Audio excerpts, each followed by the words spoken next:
Thank you, Mr. Speaker, sir. Mr. Speaker, sir, I wish to update Parliament on the important work that Wireless is doing with regard to ensuring that wireless services are accessible to all Fijians. Mr. Speaker, sir, we have a steadfast commitment that every Fijian, no matter where they live, are to have meaningful access to wireless services, whether it's crystal clear picture and increased content choices on free-to-air digital television. We've made extraordinary progress with increasing wireless coverage nationwide through terrestrial and satellite network. This is together with the mobile phone connectivity, both voice and data. And I'd like to take this opportunity, Mr. Speaker, to just correct some of the misinformation that Honourable Gerengere Tambua had referred to. I refer to page 43 of the 2020 GSMA State of Mobile Internet Connectivity Report, which states, and I quote, Fiji has achieved 3G and 4G coverage of more than 95%.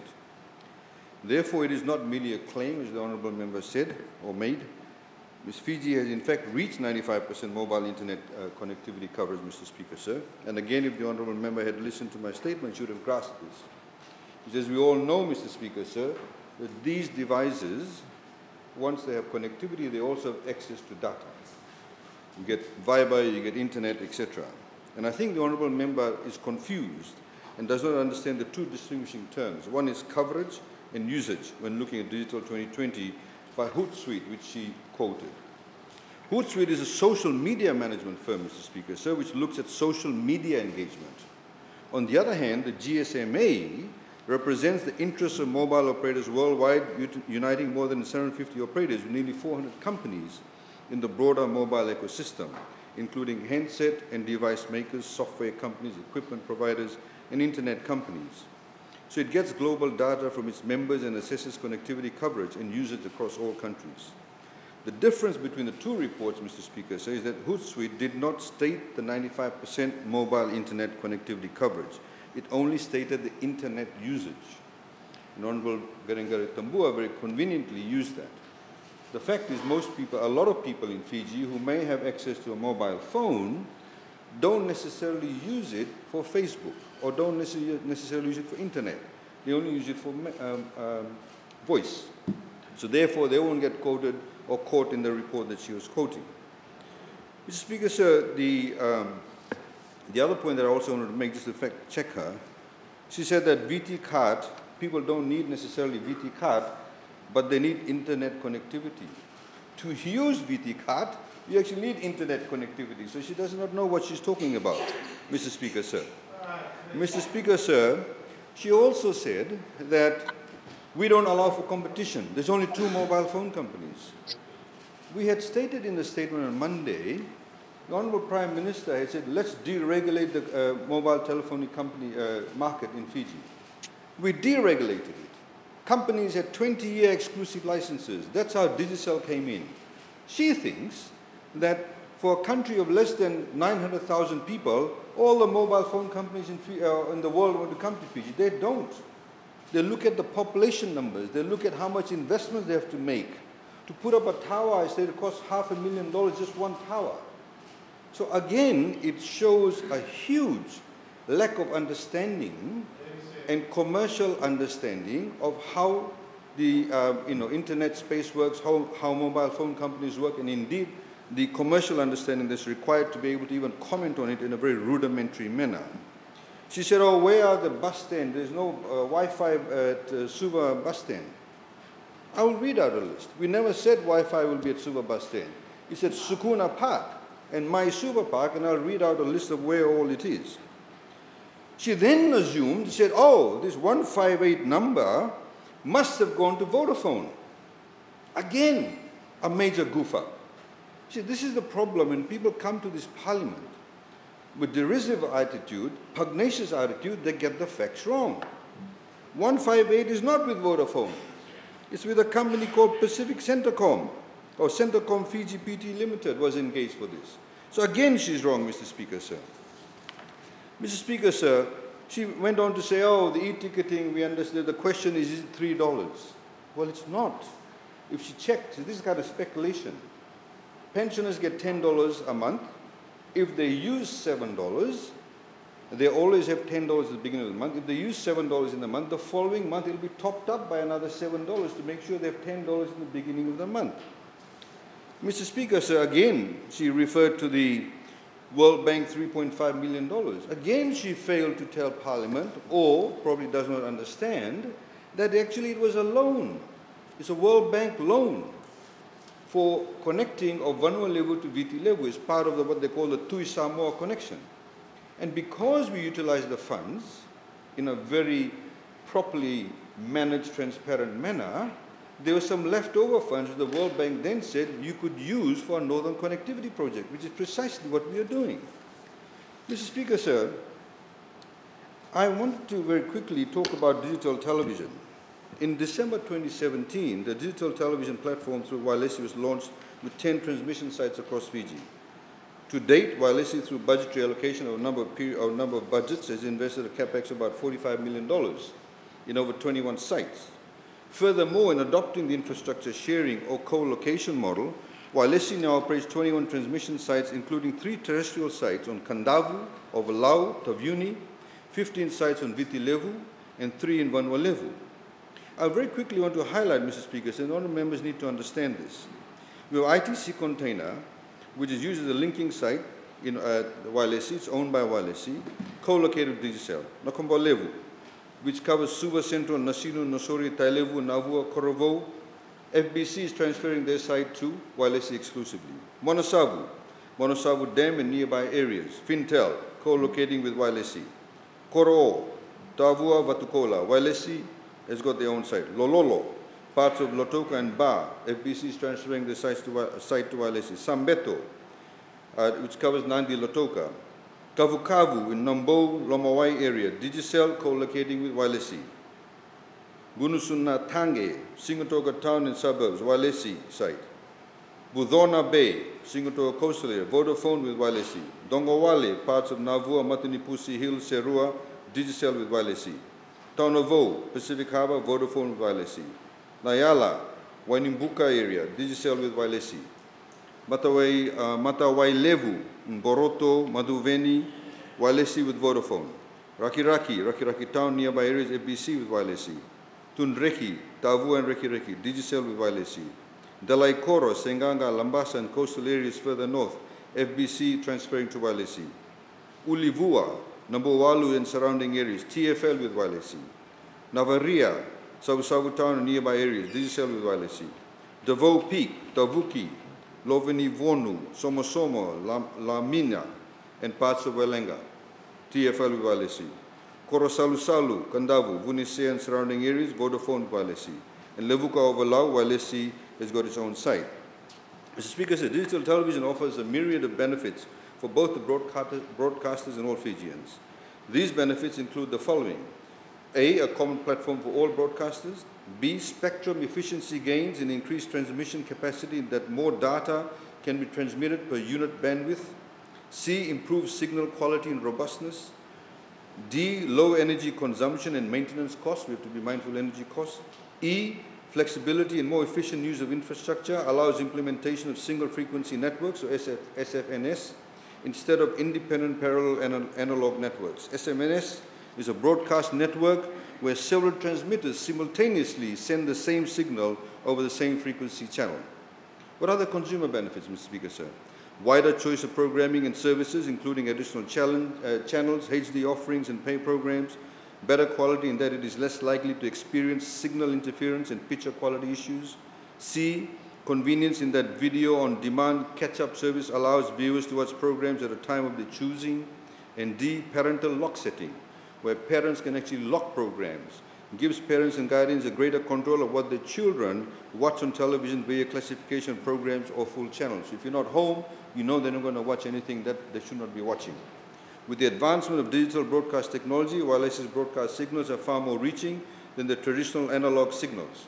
For that reason, Mr. Speaker, sir, a number of maritime islands are now able to receive digital television signals from Wailesi's 21 transmission sites. These include Benga, 85% is covered.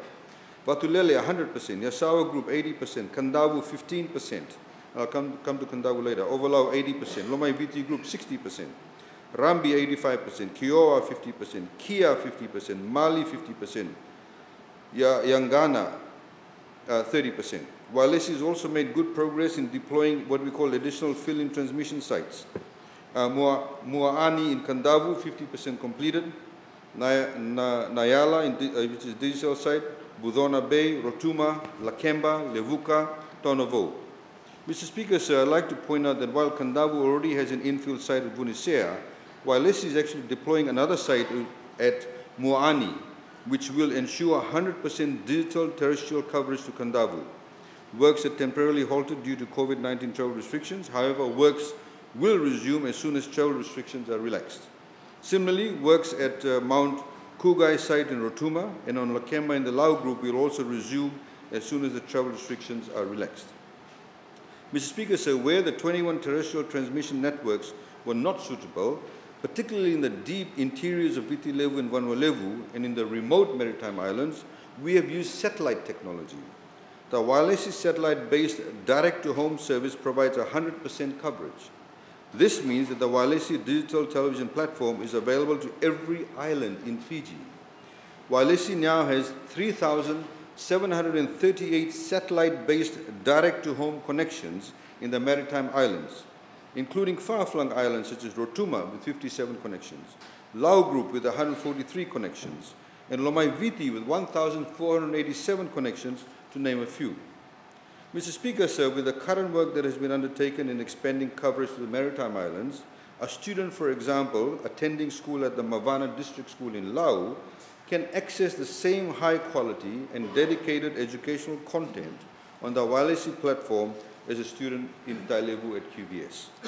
Mr. Speaker, sir, Wailesi has also carried out nationwide roadshows. For example, Wailesi carried out 2 roadshows in Rotuma, one from 17 October 2020 for 2 weeks, connecting 18 households, and another one from 24 November 2020 for 3 weeks, connecting 20 households with direct-to-home satellite connections.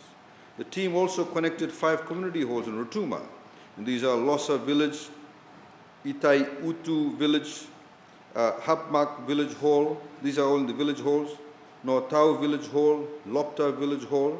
And the other roadshows, Mr. Speaker, sir, were in Natalei Ira Village in Tailevu, Naivoroti in Naitasiri, Duvu, Nandi Roadshow, Nassau Vakarua in Monasavu, Urata Roadshow, which included the area around Montfort Boys Town, Daku in Lambasa, I'm not going to read out all of them, Tavuni Roadshow, Nandawa Roadshow, Nandera, Visese, Ovalau Roadshow.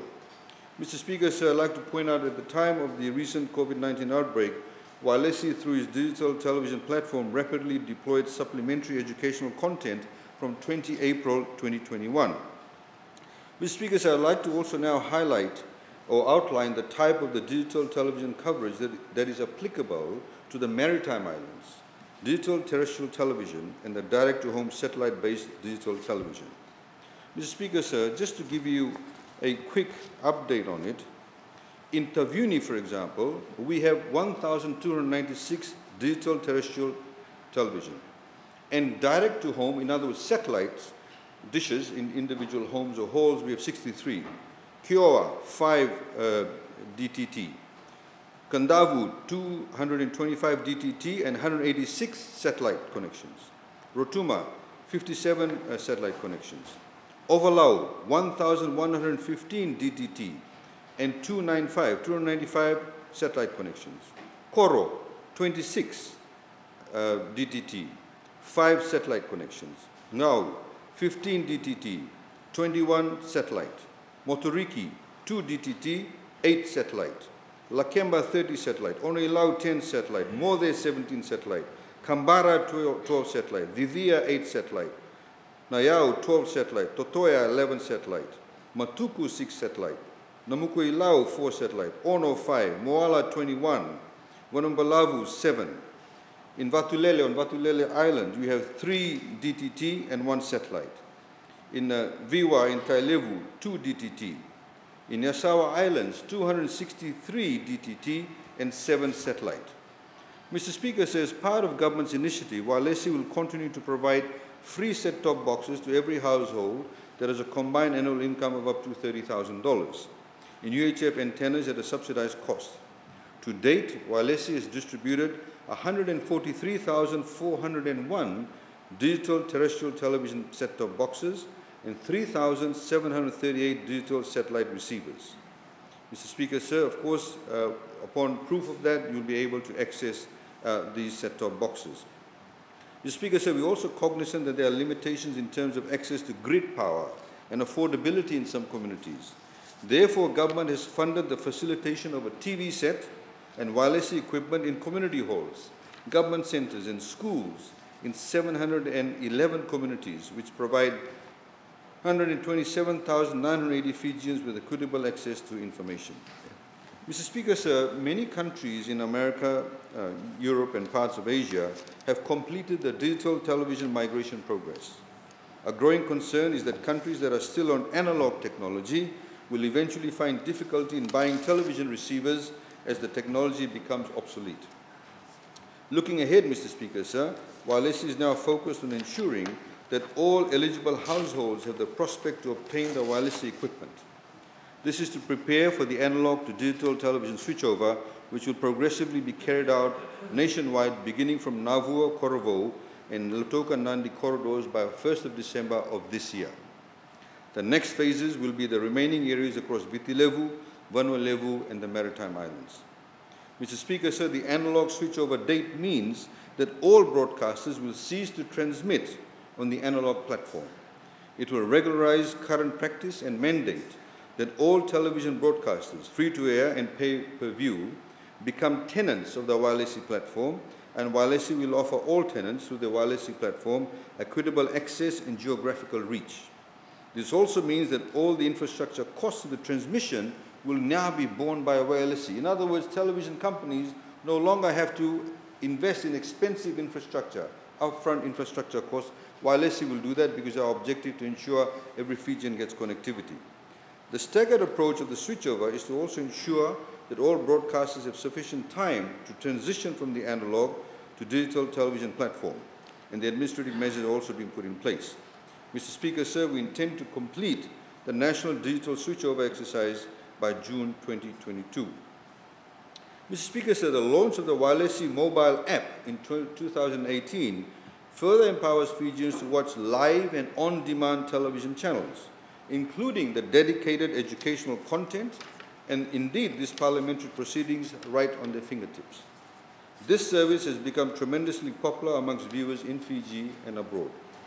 Mr. Speaker, sir, during the recent 2020 Olympic Games that ended on 8 August 2021, we were informed that there was an uptake of 100,000 new subscribers to the Walesi app, making a total of 600,000 individual subscribers to the Walesi app.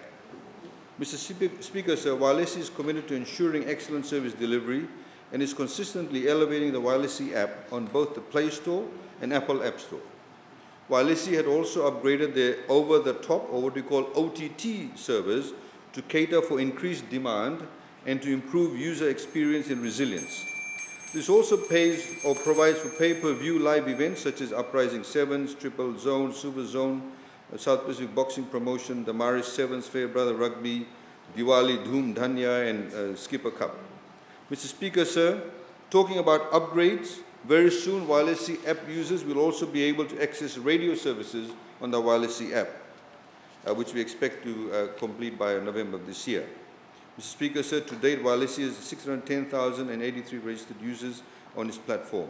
With Sky Pacific coming on board with the Walesi app, Walesi will soon be able to offer users access to more channels. Mr. Speaker, sir, Walesi has established 16 free Wi-Fi hotspots across the country that provides 1 hour of free internet access daily.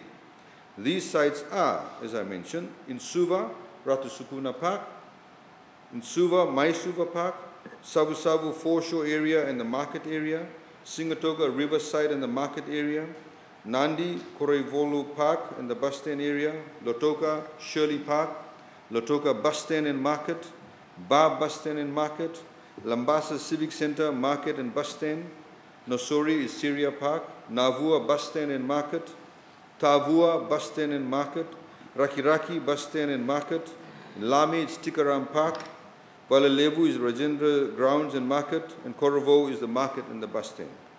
Mr. Speaker, sir, this Wi-Fi hotspot initiative is also available to the 26 Fiji National University campuses, which can be utilized by both the students and the teachers.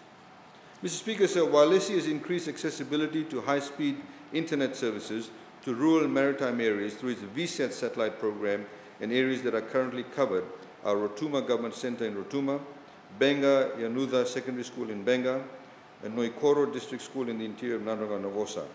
More areas are also being identified by the YLC team in consultations with the various ministries. Mr. Speaker, sir, as we all know, radio is the most readily and easily available form of communications.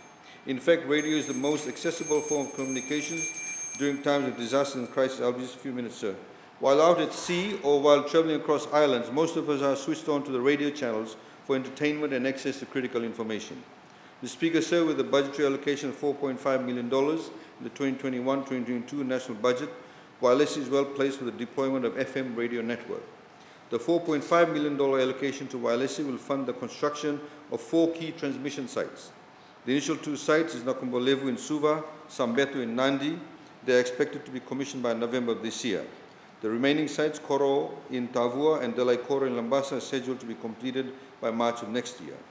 The deployment of new FM radio transmission sites will result in much improved and deeper coverage. This is due to the advanced technologies and higher transmission power gear that will be deployed by YLC. The brownout or blackout zones that are currently experienced while traveling in areas such as Pacific Harbour and Coral Coast and Vitilevu, or areas like Bua and Savusavu and Vanulevu, will be a thing of the past. Mr. Speaker, sir, the new FM network will also use what we call single frequency network, or SFN. This is also being used for the YLC digital television platform. What SFN means, Mr. Speaker, sir, for the FM network is that you will be able to listen to your favorite radio station in the same frequency anywhere in Fiji. There's no need to change stations while traveling across the islands, and listeners will continue to receive the same quality signal for the whole journey. Last but not least, Mr. Speaker, sir, the SFN technology will also free up the much needed radio frequencies, which is what I called the other day limited real estate, for other purposes such as telecommunication networks. Mr. Speaker, sir, this is more efficient use of technology and resources.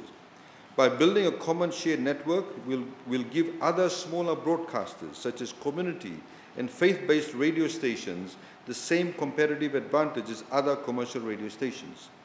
As we've seen, for example, some of the faith-based organizations that are currently in YLC, we could allow more of them to come in through this platform.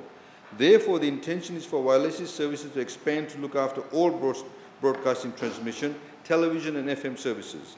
Another advantage of such a consolidation, Mr. Speaker, sir, will provide economies of scale and ensure all national linking and transmission sites are well serviced by utilities and connectivity.